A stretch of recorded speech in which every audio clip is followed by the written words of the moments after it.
Maligayang pagbabalik sa Rex Recap. Sa video na ito, ibabahagi ko sa inyo ang action and thriller movie na pinamagatang Peppermint na ipinalabas noong 2018.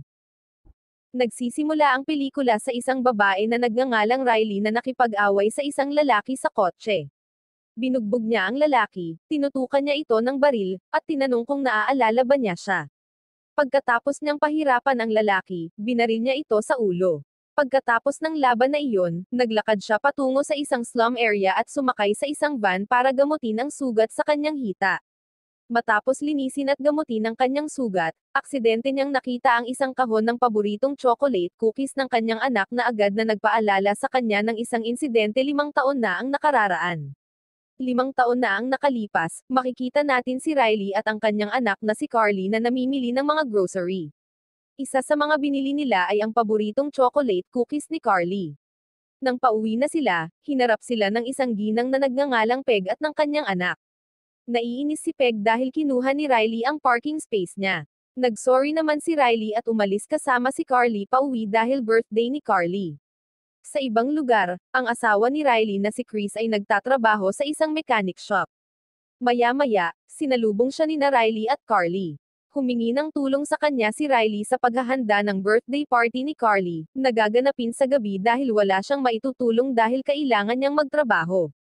Pagkaalis ni Riley, binisita si Chris ng kanyang kaibigan, na nag-imbita sa kanya na magsagawa ng pagnanakaw sa bahay ng isang drug lord na nagngangalang Diego Garcia. Paliwanag ng kaibigan niya, wala siyang dapat ikabahala dahil magmamaneho lang siya ng sasakyan, pero nagdududa pa rin si Chris. Humingi siya ng oras para makapag-isip muna. Si Riley naman ay kadarating lang sa trabaho. Sabi ng boss niya, may sakit daw ang asawa niya sa bahay, kaya kailangan niyang mag-overtime. Kinagabihan, umuwi si Riley pagkatapos ng mahabang araw sa trabaho. Kahit na late siya, wala naman sa mga kaibigan ni Carly ang pumunta sa birthday party. Kagagawa nito ni Peg, na nagsagawa ng mas marangyang party para hindi na pumunta sa kanyang party ang mga kaibigan ni Carly at pinili na lang ang mas malaking party ni Peg. Si Riley, na ayaw makitang malungkot si Carly, ay inanyayahan siya at ang kanyang asawa na pumunta sa karnabal. Nang marinig ito, tila natuwa si Carly dahil makakabili siya ng paborito niyang peppermint ice cream. Bago umalis para pumunta sa karnabal, nagpadala si Chris ng voice message sa kanyang kaibigan tungkol sa kanyang pagtanggi sa misyon ng pagnanakaw. Humingi siya ng tawad sa kanyang kaibigan dahil hindi niya ito naipaalam sa kanya kaagad. Sa kabilang banda, nahuli pala ang kaibigan ni Chris ng mga tauhan ni Diego nang mag-isa itong nagnakaw sa lugar. Sa sandaling iyon, kinuha ni Diego ang telepono ng kaibigan ni Chris at narinig ang voice message.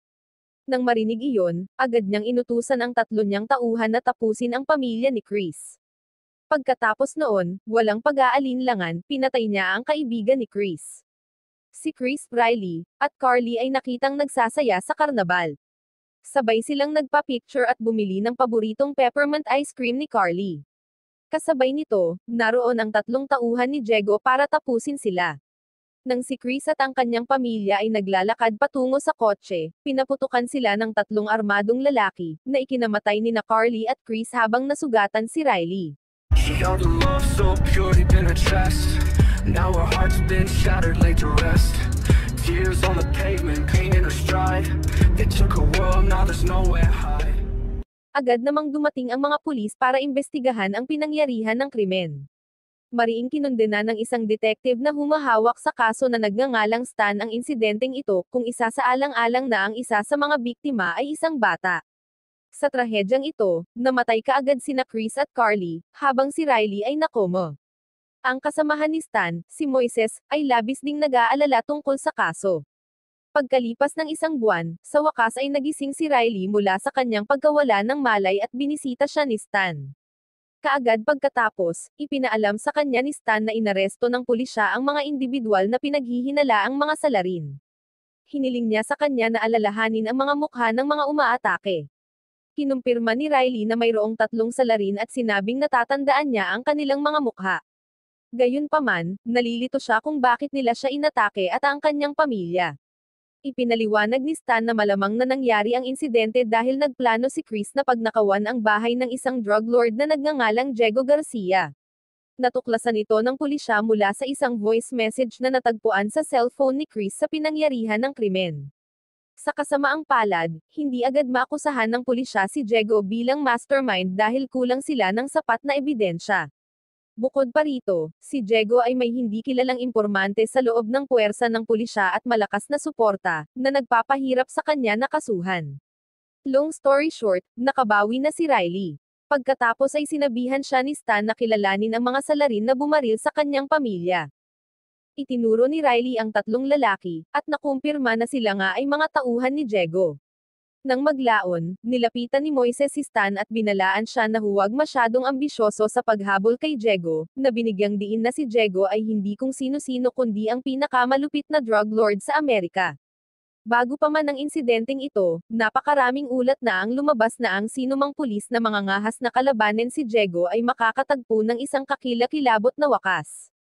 Kinabukasan, habang nasa bahay si Riley, binisita siya ng isang abogadong ipinadala ni Diego. Tinangka ng abogado na suhulan siya para bawiin ang kanyang demanda laban sa tatlong armadong lalaki, ngunit si Riley, na determinadong igalang ang alaala ng kanyang pamilya, ay tumanggi. Walang pag-aalinlangan, pinalayas niya ang abogado. Bago umalis, napansin ng abogado ang ilang anti-psychotic na gamot sa bahay ni Riley at tila may balak siyang masama. Long story short, nagsagawa ng paglilitis para matukoy ang parusa sa tatlong gunmen. Ang abogado, na sinuhulan ni Diego, ay desperado na ipinagtanggol ang tatlong lalaki. Ikinatwiran niya na si Riley ay maaaring nagkamali sa pagkakakilanlan sa mga sospek, lalo na't siya ay umiinom ng anti-psychotic na gamot. Sinabi din niya na kamakailan lamang ay nagkaroon ng concussion si Riley, dahilan para magkamali si Riley sa pagturo sa mga lalaki.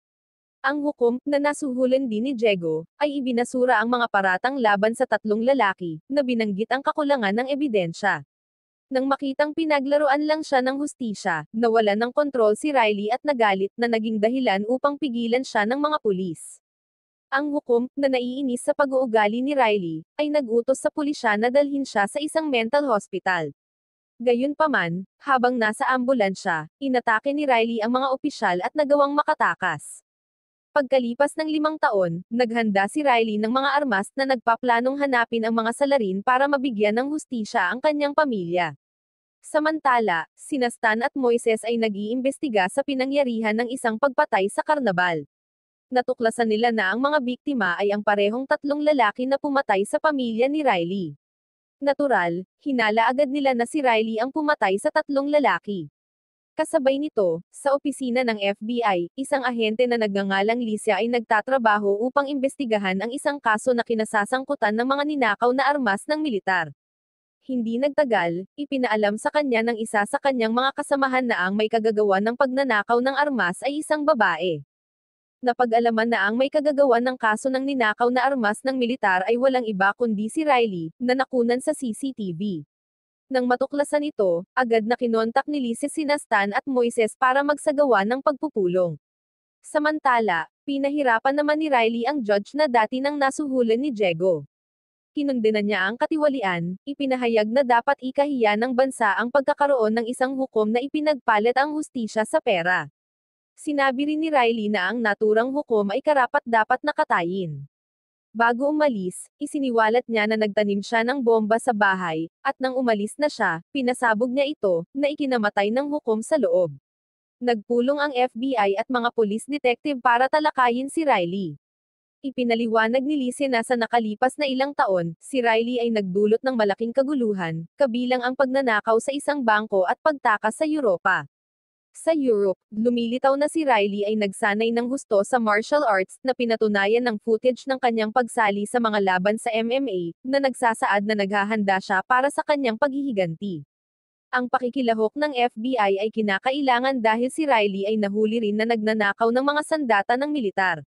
Di nagtagal, nakatanggap si Stan ng balita na isang hukom ang namatay sa isang pagsabog ng bomba. Naiulat din na kabilang sa mga nasawi ang abogado na sinuhulan ni Diego ilang taon na ang nakakaraan.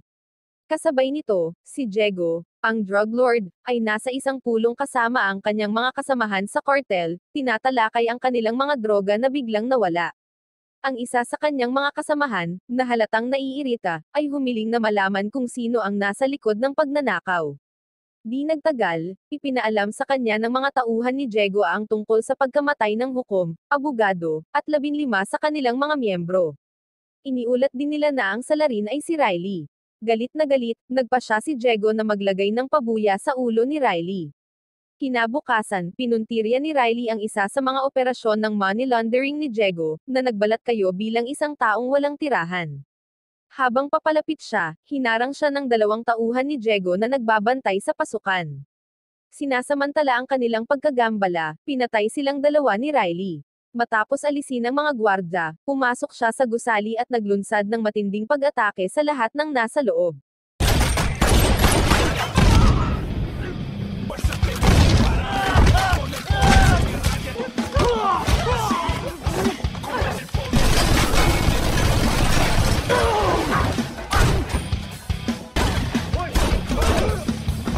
I have questions for you. Sinadya ni Riley na buhayin ng isang lalaki sa lugar ng money laundering para iulat ang insidente kay Diego. Ipinaalam ng nakaligtas kay Diego na sinalakay ni Riley ang kanilang lokasyon, pinatay ang lahat, at sinunog ang lahat ng pera nang hindi kinuha ang alinman sa mga ito. Nang marinig ito, galit na galit si Diego, nabigla sa kalupitan ni Riley. Samantala, nagsimulang iulat ng media ang mga kamakailang aksyon ni Riley. Tinitingnan siya ng maraming tao bilang isang vigilante, pinupuri siya sa pakikipaglaban sa krimen bilang isang gawa ng paghihiganti para sa pagkamatay ng kanyang pamilya.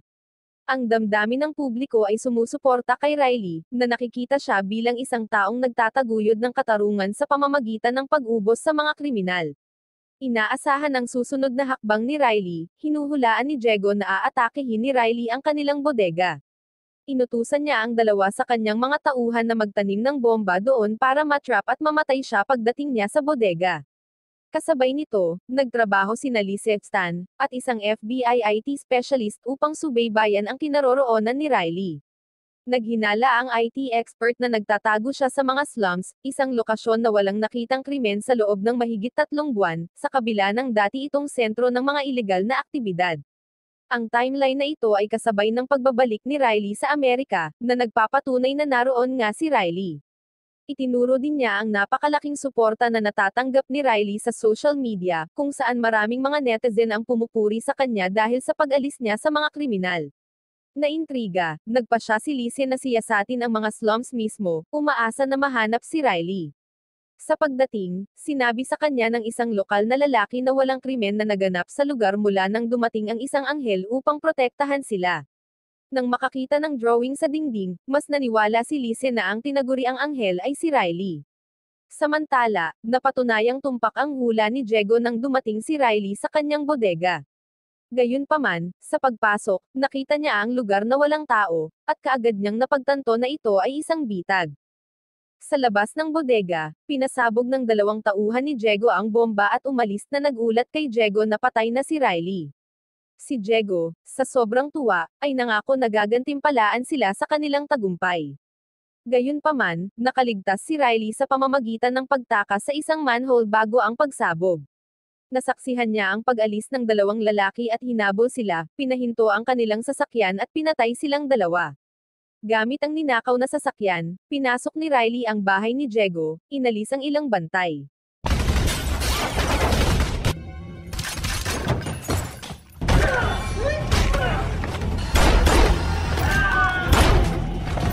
Sa kalaunan ay natagpuan niya si Diego, ngunit ang biglaang paglitaw ng kanyang anak ay nakagambala kay Riley, na nagbigay kay Diego ng pagkakataong salakayin siya at tumakas kasama ang kanyang anak na babae. Di nagtagal, dumating ang mga pulis, dahilan para tumakas si Riley. Pumasok si Riley sa bahay ni Peg kung saan hinarap niya at binugbog si Peg.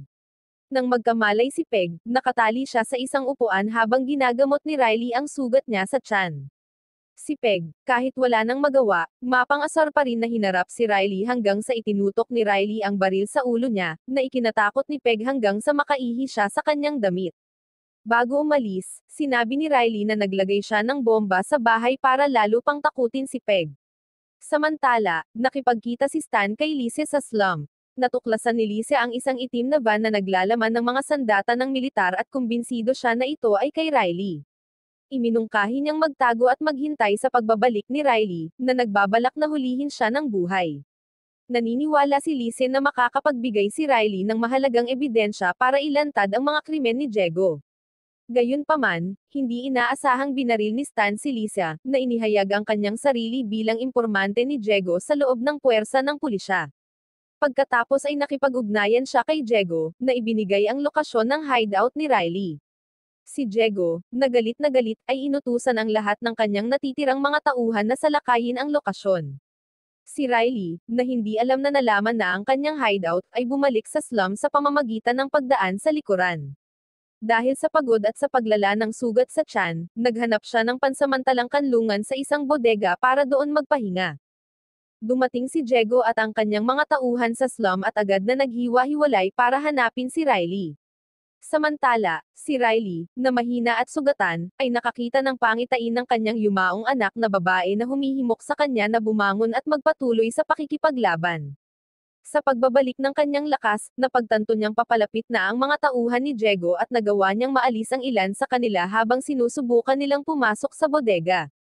Habang nagtatago, narinig ni Riley ang pagtunog ng cellphone mula sa malapit na basurahan.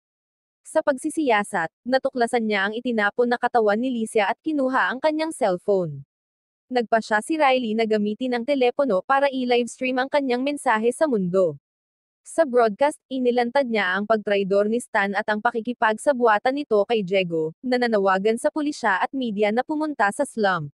Si Diego, na napagtanto na malapit lang si Riley sa kanila, ay kinuha ang isang walang tirahan na bata upang pilitin si Riley na sumuko. Nag-aatubili, ibinunyag ni Riley ang kanyang sarili, ngunit bago siya patayin, pinahirapan siya ni Diego ng walang awa. Gayunpaman, dumating ang mga pulis sa tamang oras na nagdulot ng kaguluhan. Galit at naniniwalang pinagtaksilin siya ni Stan, pinatay ni Diego si Stan sa harap ng lahat.